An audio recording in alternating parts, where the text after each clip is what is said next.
In the world of branding and advertising, creativity and innovation are not just tools, they're essential. Behind every effective campaign are dedicated individuals crafting them strategically to resonate and inspire. These are their stories. You and I were down kind of setting up the studio, and then all of a sudden, the police walk in, and it's really just about wherever your audience is, and then it's about making sure the creative actually resonates and works with them. Because I think sometimes you just think it's one or the other, but if you don't have the two working together, you're not going to succeed no matter what. Welcome to Behind the Craft. Today we are with Thomas Walsh. He is joining us from the BrandCraft Boise office. He is our creative director. So rather than me reading off his resume or something, I'm going to I'll just jump right in. Thomas, why don't you tell everybody about yourself a little bit and your journey into this position and in this industry?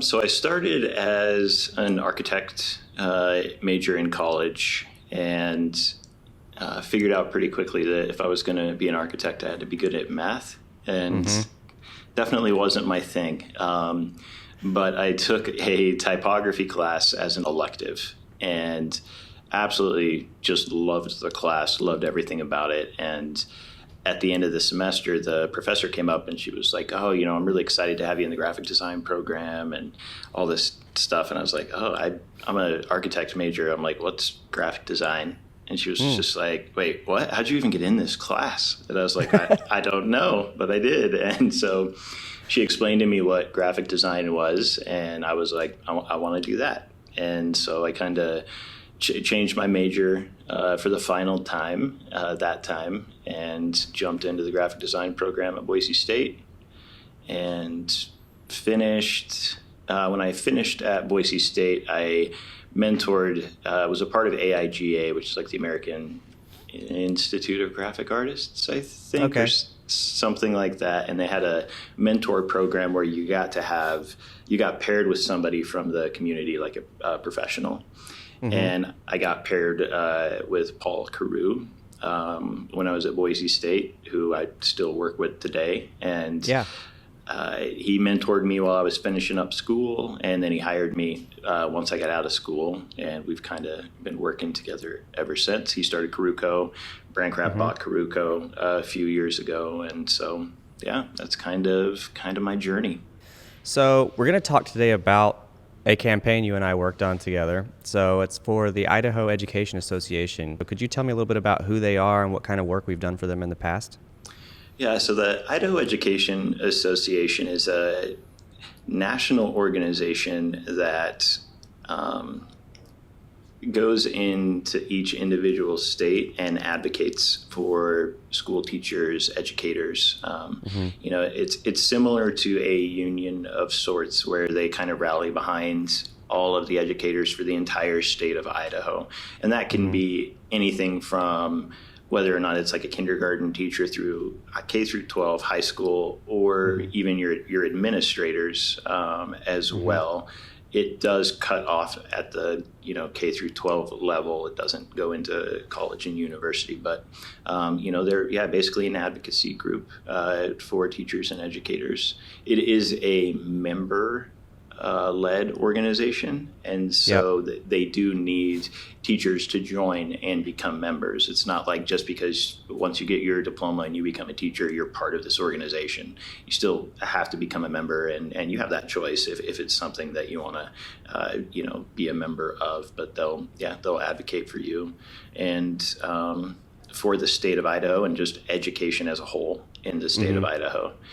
We've done work for them for quite a few years now, but we've done everything from, their website design and development to a lot of individual marketing and advertising campaigns. We had done a few campaigns last year about vouchers, educating the public about what vouchers are and how to keep vouchers out of the state of Idaho, the benefits to not have vouchers in the state of Idaho. So there's a lot of what they do. There's a big educational component behind it, because I think that the majority of people will hear, "Oh, vouchers are good," for example, and then you'll hear, "Oh no, vouchers are bad." And so what they do as an organization is to try to come in and first educate the public, and then kind of give their 2 cents and opinion on why one way or the other.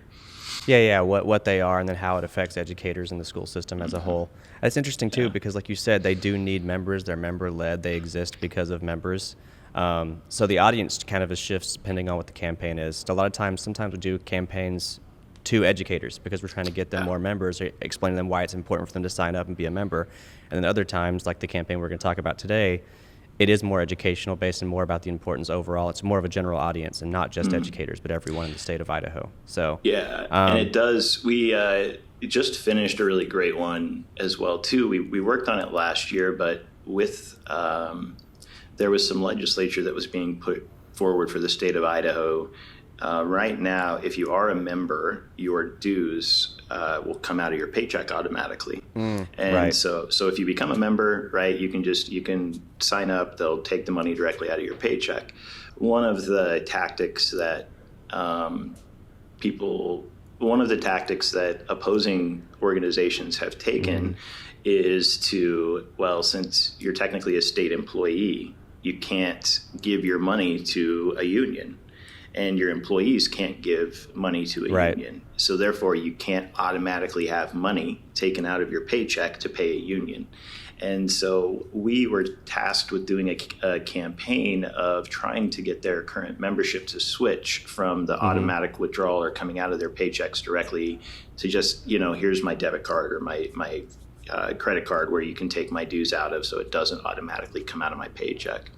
Right, but it's still an automatic pay, right, is the situation. Yeah. So it's like a private auto pay directly from your card, not from your employer. So it was a way of kind of circumventing those barriers that politicians were trying to put up, right? 100%. And I had seen this happen in a lot of other states, and so they figured that this is going to be coming down the road for Idaho here fairly quickly. So they wanted to jump on it and get ahead of it before it happens. And it was really cool because the campaign itself wasn't what I would consider like a really large campaign like the one we're going to talk about today. It was a smaller one, but we had just heard a couple of weeks ago that their signups went from, I think they had less than 20% of their members had set up automatic withdrawal outside of their paycheck. And now that number is up to 90%. So just after running that one campaign, they've had almost 90% of their members convert over to the way that they need it to be so that if this legislature does pass, it doesn't end up hurting the organization in the long run. Yeah, that's awesome. Yeah, that's that proactive thinking. And also I think the importance, just to kind of bring the point home here, the importance of like what good marketing should do is kind of provide solutions for these things, right? It wasn't even necessarily a problem yet. It was something we saw coming down the pike, and it was a way of like, let's get ahead of this. Let's run a marketing campaign. And that's, sounds like it was extremely effective. So that's awesome. Yeah. Well, and with any member organization, right, you're led and fed by your dues and by those membership fees. And so if all of a sudden some legislation passes and you wake up and 90% of your members are having this taken out of their check automatically. You wake up January 1 and none of that money is coming in. You've got a problem. So that proactive approach was great in this scenario. Yeah. So let's get into this new campaign, which is, I don't know if I want to spoil it already by just saying the name of the campaign, but you know the campaign I'm talking about. So we're going to, this next campaign we did for them, what were the specific goals they were looking to accomplish with that one? Like what deliverables did it entail, and like what were those conversations like with the client leading up to it? Yeah, so the Idaho Education Association, a lot of what they do is we talked about dues and all of that, but a lot of what they do is also grant funded. And so the national organization, the state organization will write grants and proposals to the national organization for marketing dollars and ad spend and that type of thing. And one of the things that they really wanted to do was it kind of twofold. They wanted to have the opportunity to increase membership. Like I had said at the beginning, just because you're a teacher, it doesn't mean you're a member. And so part of it was just a general awareness about the organization, what they do, why they're here for you, why paying your dues and being a part of this organization is a good thing. The second part of it was to just talk about teachers in the state of Idaho in a positive light. And, we had talked early on about how we all feel like a teacher has impacted us in a positive way in one way, shape, or form along the road. And we just think that with the political climate the way that it is, with the fact that everybody has opinions right now. It's all typically negative. Since COVID, you feel like there was just a lot of negativity that was being heaped on educators, teachers, and they just wanted to kind of hit pause on that and highlight the positive things that teachers and educators do. And with that, showing that as an organization, they're here for their members, for their teachers, to advocate for them, to be there for them, to show them that they do make an impact. And so that's kind of where this started, was just like a general campaign statewide to just kind of talk about the importance of teachers, the impact that educators have in the state of Idaho, and how long-lasting that impact can be. So from our standpoint, like on the background, on the inside, like what does that process look like? How did we go about creating that solution for them? Like what were the brainstorming sessions like? What kind of things did we consider?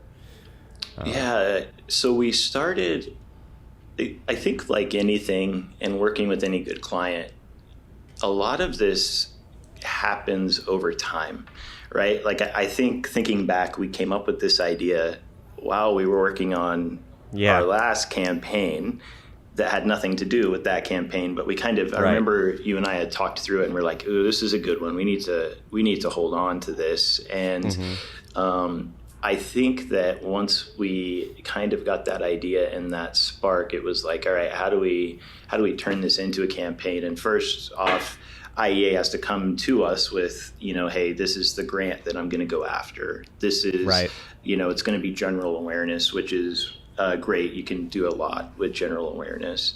And I think once we knew that it was going to be a general awareness campaign, from there, we were like, this idea will fit this really, really well. And so we start off and we have some brainstorming sessions internally as a team. From there, we hit our idea really quickly. That doesn't always happen. But in this instance, I think we all agreed that, this is the idea that we want to do. And we were also excited about it. It was clear to us from the get-go. And so then from there, we just kind of wrote up a general, I'll say, outline for how we think this campaign could work. And then we took that to our client and sat down with them and their team, and it grew really big very quickly. And it was like, because they also really liked the idea. And then from there, we kind of take it back again, and it's like, okay, well, that campaign got 100 times larger than we thought it may or may not be, which isn't a bad thing, right? Like that means not at all. Everyone's on board, everyone's excited, this campaign has legs and room to grow. And so then we came back again, and it was like, all right, how do we now expand this out farther to be, instead of maybe just Boise area, it's going to be statewide. Instead of the general public, we're going to be talking to, I'll say, celebrities, people that are famous in Idaho, or instead of just the general public. It's like, okay, what does that look like? We're going to be doing it statewide, so we need to cover Coeur d'Alene, Boise, southern Idaho, eastern Idaho, and so it grew very quickly. And then eventually we got to a point where it was like, well, if it's going to be a campaign itself, how do we get the general public to also interact with this?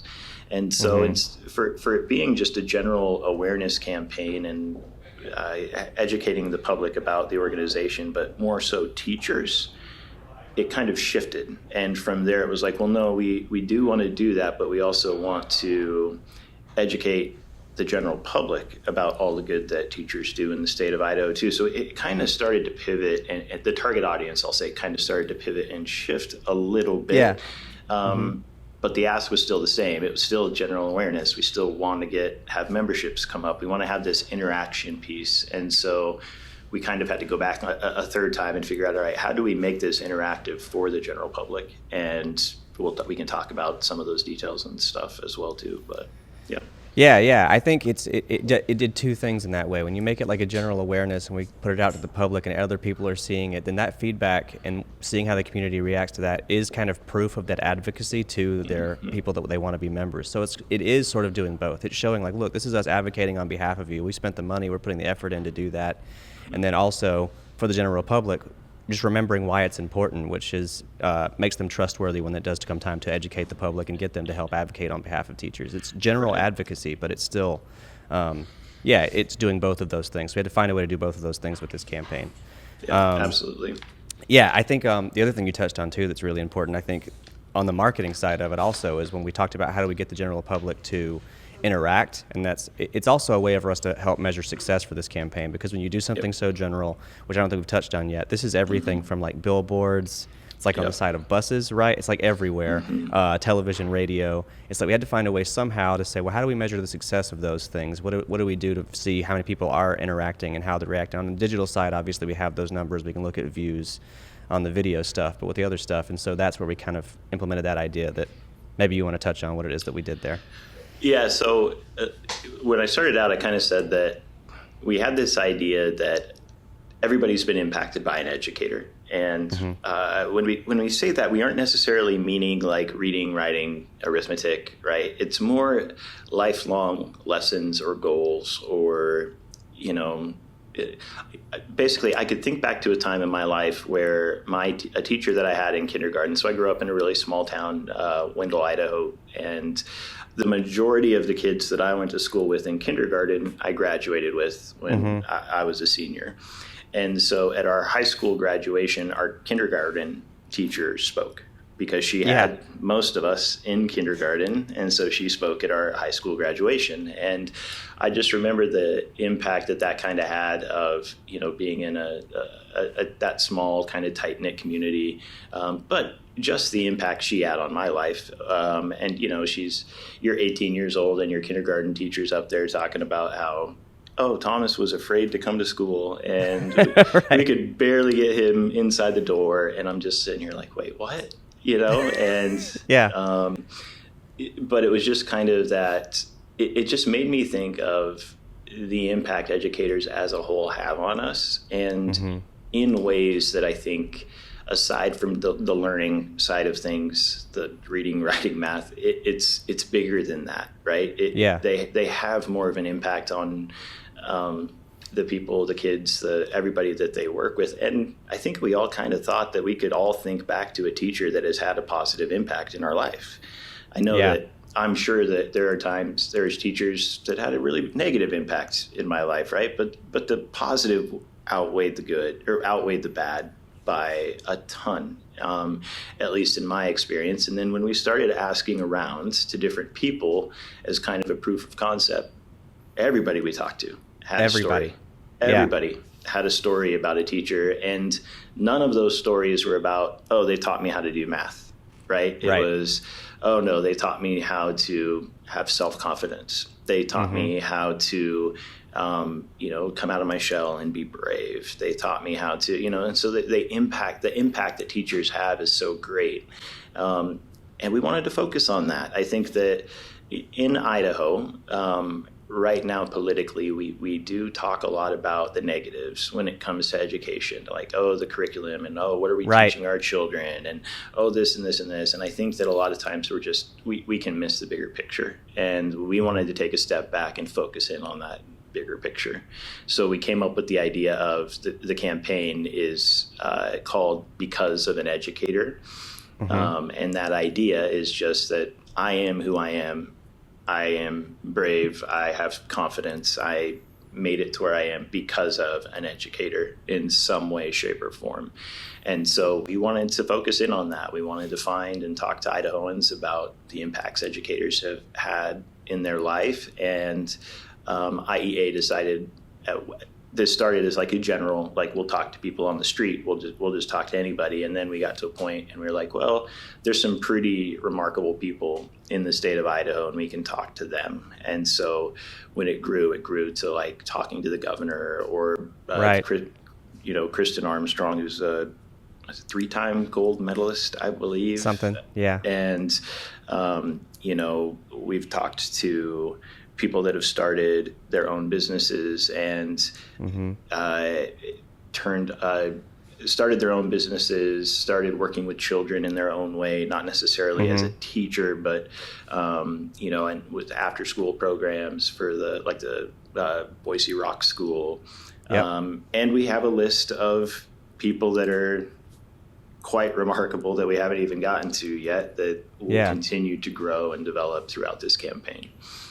Yeah, but the thing that's really cool about all of those stories is, like you said, everyone didn't even talk about like, oh, I'm the director of Boise Rock School. I mean, obviously it was roundabout, that's why. But like, it wasn't like I'm an Olympian because of it. It was this really personal part of who they were, which is, I think that's what everybody can relate to on some level, whether you became an Olympian or whether you didn't. Like, we all can hear that and go like, yeah, that was me too. I had a teacher that, maybe I hated at first, but then I realized they were making me, building character in me that, I wouldn't be who I am without them. So that was the thing, was finding that one commonality. Like, what's everybody have in common here? And it was really quick. Like you said, we just all started talking, and everybody had a story, and we went, this is the campaign, guys. We all have a story.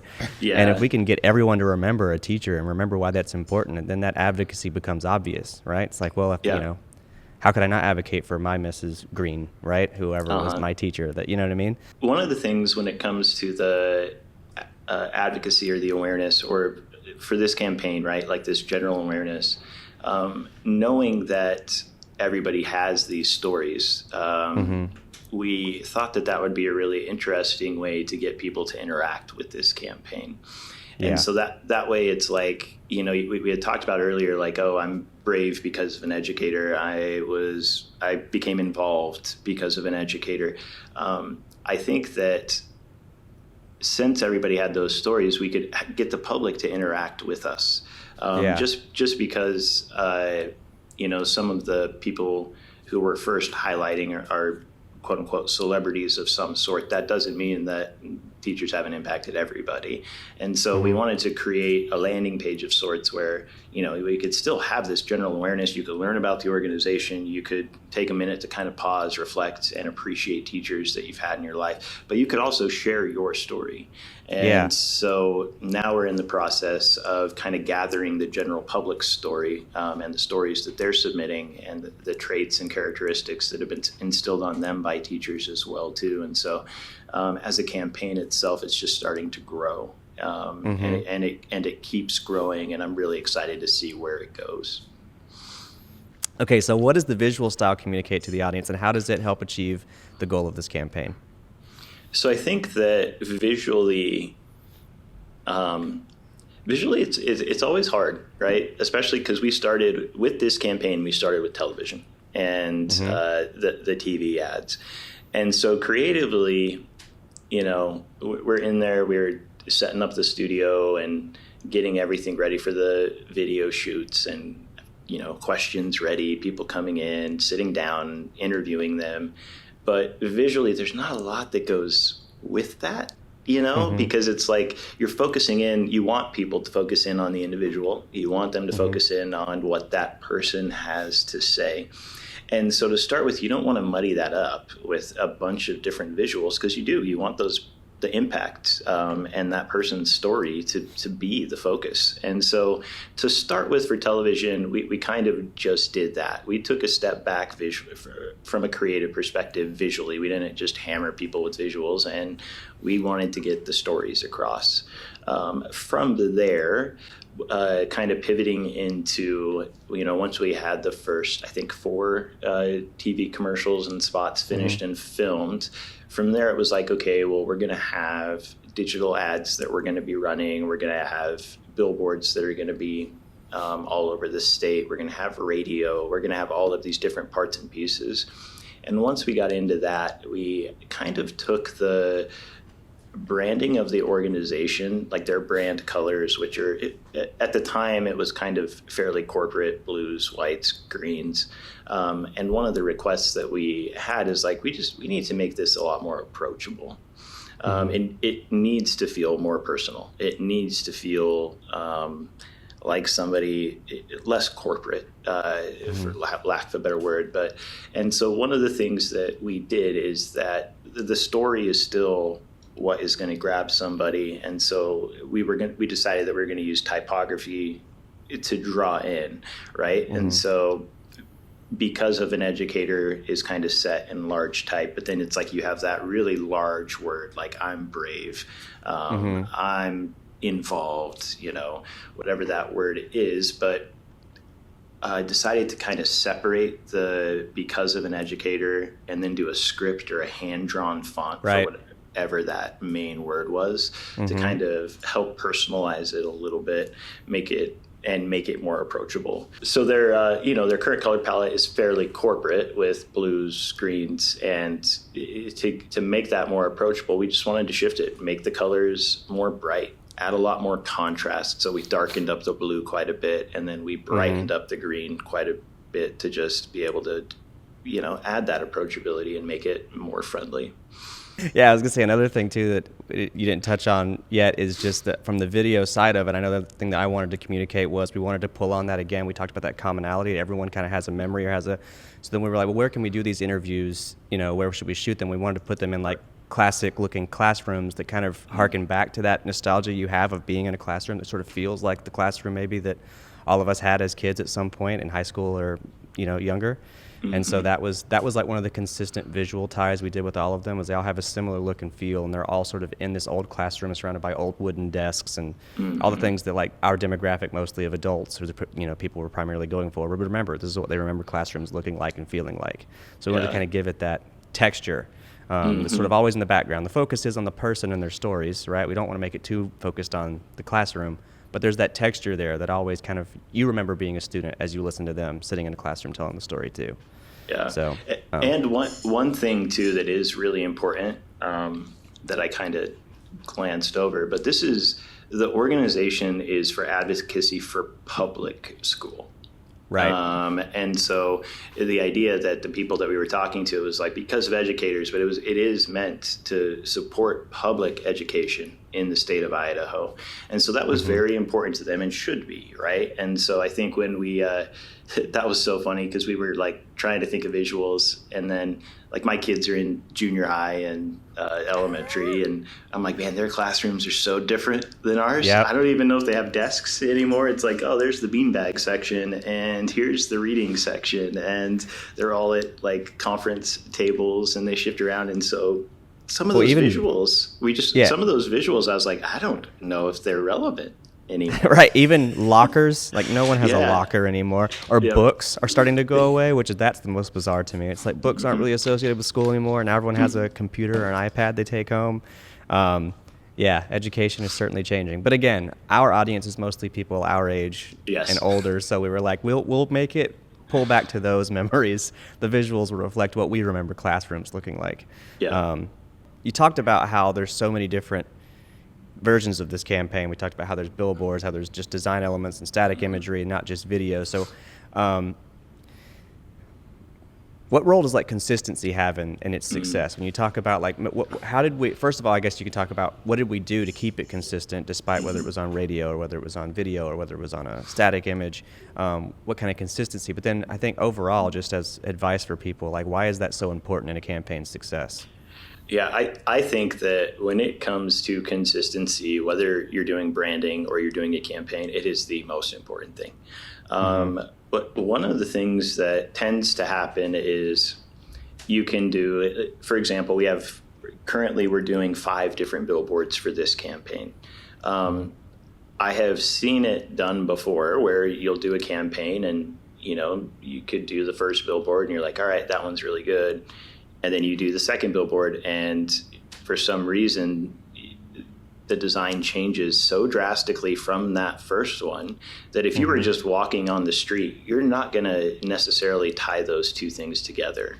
And so when it comes to the consistency, I want people to notice whether it's the video that they see on the commercial that they see on television, an ad that they see on LinkedIn, a social post, the billboard, the radio spot, or we've done some things with sound and like our in tags and things to tie that together. But it's like, I want people to tie all of that together always. And so one of the things that we did is like our photography style with people is always the same. We shot everybody, same lighting, same day, same backgrounds. All of that is consistent and the same.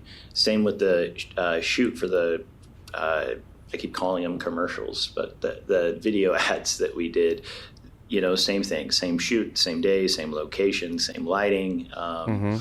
And so visually, it's like you get that same feel regardless. So whether or not you see commercial 1, then commercial 3, then commercial 2, then commercial 4, or you see them in order, or you'll just, that they're going to go together. And it's the same with the radio spots and stuff too. Some of that is we're using the same track, we're using the same voice, we're using the same end tags, and closing when we close out those radio spots. All of that will be the same as well too. So you'll get that consistency throughout. And then when it comes to the billboards and the social media ads and LinkedIn and all the different mediums that we're doing there, we're just the colors, the type, it's always the same. Like we want it to be consistent. That's the point. These campaigns, like our hope obviously is that this has a shelf life and it does last for a while, but I kind of want people to get sick of it, to be honest, because you want them to recognize it, right? You want them to know that that's okay. Like we kind of joke with some of our clients sometimes on the branding side when we're doing logos and stuff. We're like, oh, I'm sick of my logo after a year. It's like, let's wait five more and then we'll look at it. Yeah. Right? Because it's like that I think that consistency gets overlooked quite a bit. Well, and no one's going to get more sick of it than you, too. Like, you're seeing it way more than the general public is, than your audience is. So I think it's easy for you to go, we've done this too much. And it's like, you're assuming everyone's seen everything you've put out. And if they have, that's great, but they probably haven't. And then especially with something like this, when you want to tell an emotional story, it's almost like you need that consistency so that it's instantaneous. You recognize it and associate it with the past ads you've seen. Because if that first one was what spoke to you, this one's going to speak to you better now because you're tying it together. Absolutely. And if it's this one that speaks to you now, and you look back at that one that the first time, it has a different meaning because that music now has a different tie to memory than it did before, right? Yep. That font has a different tie to memory.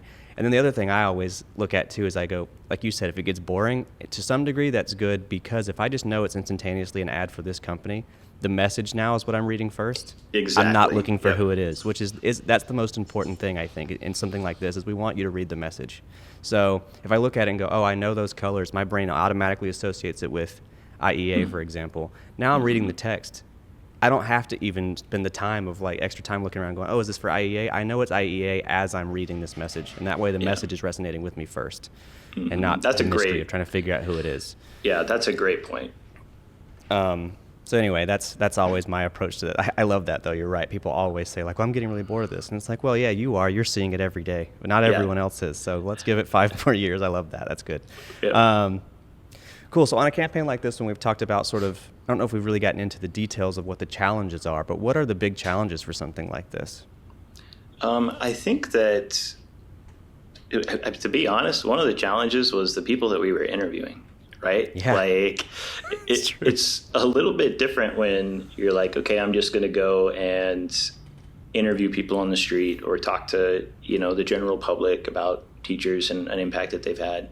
That alone would have its own challenges, I'm sure. But this was a lot different because, we have this list of local celebrities that have done a lot for Idaho or impact Idaho. And it's like, okay, these are the people that we want to interview. They all said yes. And that shocked us. We were kind of like, oh, we figured we'll create a list of 10 and maybe we'll come up with 3 that will do it. They all of them said yes. And we were like, okay, they're going to do it. And one of those people was the governor. And I think working with the governor was great on so many different levels. But I think, you and I were down kind of setting up the studio, and then all of a sudden the police walk in and they're going through the facility and making sure, and you and I just look at each other like, what is going on here? And it was like, oh yeah, I guess the governor's going to be here, so they need to make sure that and so I think part of it was that challenge, right? Like, these people are somebody in the state of Idaho, and you want to make sure that you are representing them fairly and doing their story justice, right?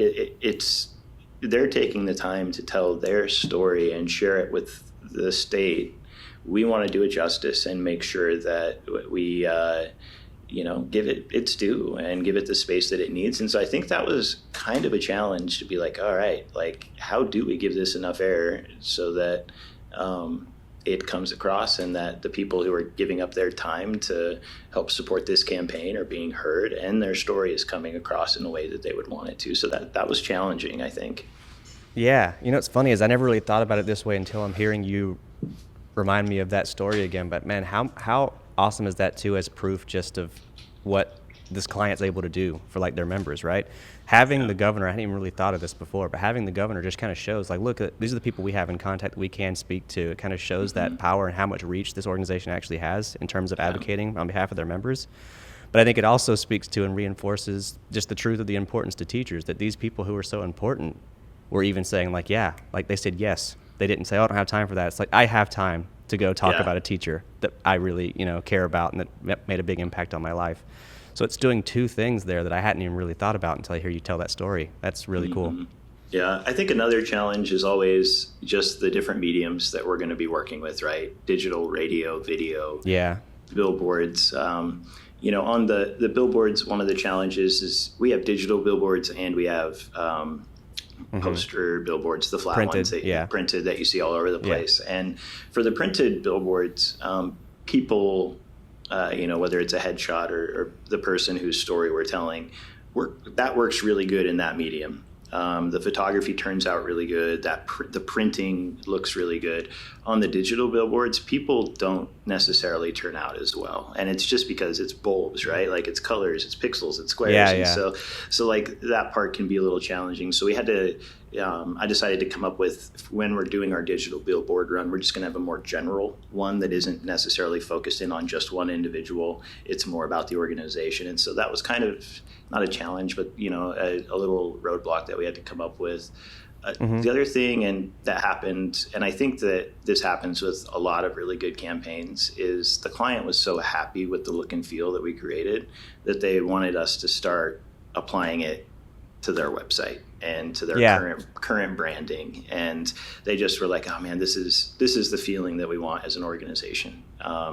We like the colors better, we like the feel better, we feel like it's more approachable. And so we did work backwards a little bit, and we still are, but kind of reworking some of their current branding to tie in with this a little bit better, which is a great problem to have. Radio is always fun for me just because I can't see anything. Right. So it's like, I think that's what's great with working with you, but I'm like, I don't quite get, how does this tie into this? And then, you'll do something like, oh, well, listen to the in tag and then add in the sound. And I'm like, oh, okay. Right. Like starting to see how this ties together. So, other than that, I think one of the difficult things was some people we interviewed for 30 minutes and they had a great 30-minute worth of material, right? But we're doing 30-second ads, and is it 2 minutes?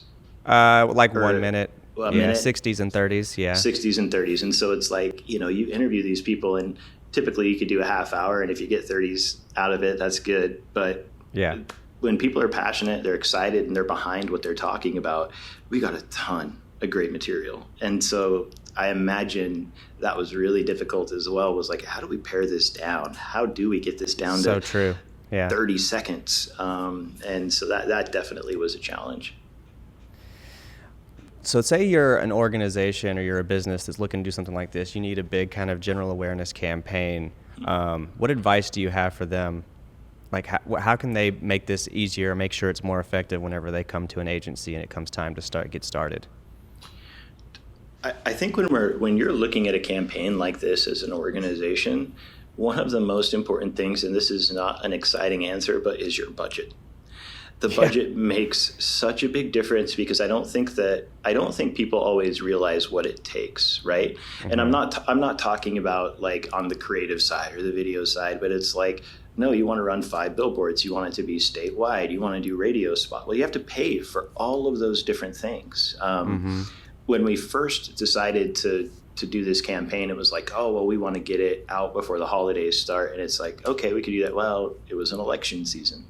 Yep. So, okay, advertising is very expensive during an election season. Is it even a good idea to run it now, or is it just more noise, right? So there's some of those types of things that come in, but I think that if you come to the table and you know, like, all right, this is how much it costs to run billboards for how long, and radio spots and video, and how many that you want to do, and all of that. But the budget is so important, because I think there's a lot of times clients will come to you and it's like, oh, I have this great idea. And then you're like, they show you get to a point and it's like, I don't know if that'll even cover the cost to run one billboard, And so I think just having an honest conversation about your budget and what it is will really help, because the other great thing about knowing some of that up front is we can be very flexible and work with it, instead of not knowing what it is and trying to work around it. Instead, it's like, if we know, it's like, cool, well, maybe we do 2 billboards and not 4. Maybe we make sure that we hit this high traffic area and we don't go in 5 different locations,